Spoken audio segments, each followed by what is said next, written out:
ಜನಸಂಖ್ಯೆ ನಿಯಂತ್ರಣ ಮಾಡೋದು ಅವ್ರು ಬ್ರಹ್ಮಚಾರಿಗಳಲ್ವ ಅವರು.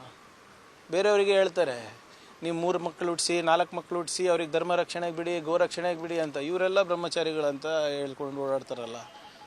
ಏನು ಗೊತ್ತಿಲ್ಲಪ್ಪ, ಅವ್ರ ನೀತಿನಲ್ಲಿ ಸಾಕಷ್ಟು ಗೊಂದಲ ಇದೆ. ಅವರಿಗೆ ಗೊತ್ತಿಲ್ಲ ಅವರ ಸಂಸ್ಥೆ ಏನು ಮಾಡ್ತಾಯಿದೆ, ಹೇಗೆ ಮಾಡ್ತಾಯಿದೆ, ಅವರ ಸಂವಿಧಾನ ಏನಿದೆ ಅಂತ ಗೊತ್ತೇ ಇಲ್ಲ. ನೀವು ಅವ್ರ ಸಂವಿಧಾನ ತೆಗೆದು ಓದ್ಬಿಡಿ. ಅವ್ರದ್ದು ಸಾಕಷ್ಟು ನೋಡಿ. ಫಸ್ಟು ಒಪ್ಕೋಬೇಕು ಅವರಿಂದ ತಪ್ಪಾಗಿದೆ ಅಂತ.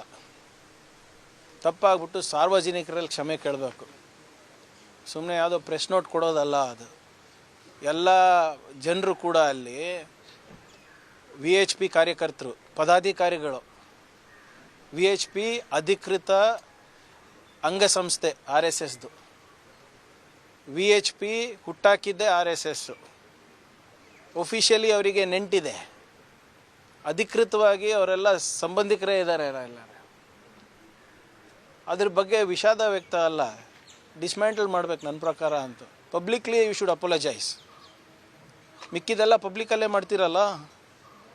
ಮೋಹನ್ ಭಾಗವತ್ ಅವ್ರು ಏನು ಸ್ಟೇಟ್ಮೆಂಟ್ ಕೊಟ್ಟರು ಕೇರಳನಲ್ಲಿ, ನಾವೇನು ಮುಚ್ಚುಮರೆ ಮಾಡ್ತೀವ ಅಂತ. ಇದ್ಯಾಕೆ ಮುಚ್ಚುಮರೆ ಮಾಡ್ತಾ ಇದ್ದೀರಾ? ಮತ್ತೆ ಪಬ್ಲಿಕಲ್ಲಿ ಬಂದು ವಿ ಆರ್ ಎಕ್ಸ್ಟ್ರೀಮ್ಲಿ ಸಾರಿ, ಇವತ್ತೇನು ಕೋಟ್ಯಾಂತರ ಭಕ್ತಾದಿಗಳ ಮನಸ್ಸಿಗೆ ನೋವಾಗಿದೆ, ಘಾಸಿ ಆಗಿದೆ, ಅದಕ್ಕೆ ನಾವು ಕ್ಷಮೆ ಕೇಳ್ತೀವಿ ಅಂತ ಹೇಳಬೇಕು.